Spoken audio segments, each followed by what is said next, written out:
I didn't start with realistic cakes. It was fondant, actually. It was a friend who posted a picture of a cake she did for her daughter.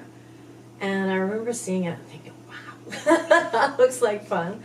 And I was looking for something to do, for basically for my son's birthdays. So I started experimenting with the fondant for his birthdays. So he used to get cakes. And I remember the first time I used it, I was completely hooked. I've always had a creative side, so it was just, getting in there with my hands and the color and stuff. I guess I started experimenting about 10 years ago.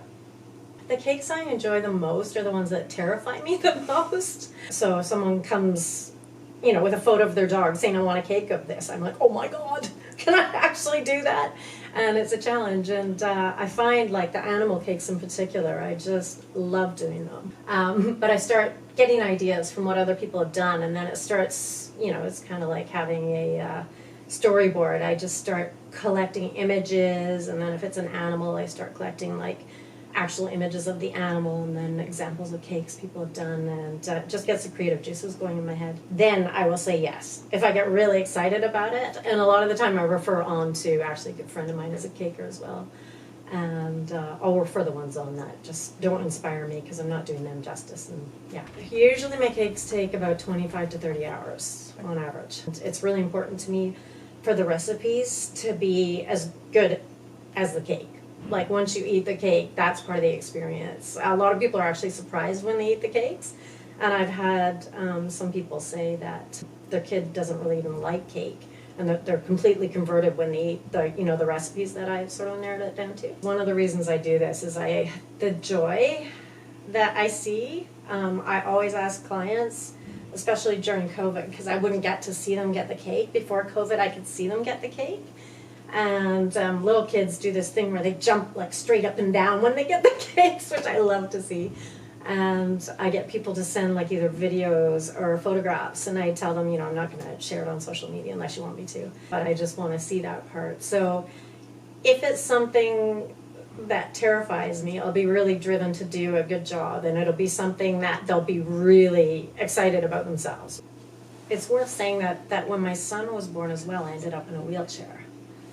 And I had a lot of surgery after that. I had injuries that kind of didn't allow me to go back to my office job as a marketing director and an events organizer. So I then broke my wrist, my dominant wrist, really badly. And a couple of months later got diagnosed with cancer. And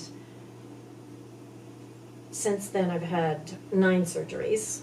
Luckily, I'm in remission, and I have been in remission since my cancer treatment, but it was a long, hard treatment.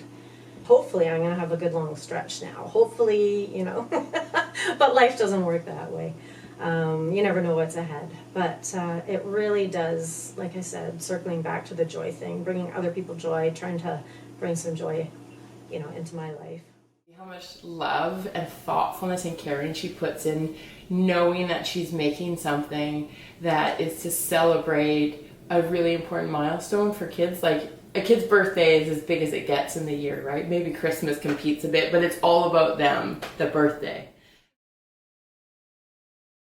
Oscar, what did you think when you saw it under the light, under the black light? Oh, I thought like it was like scared or something.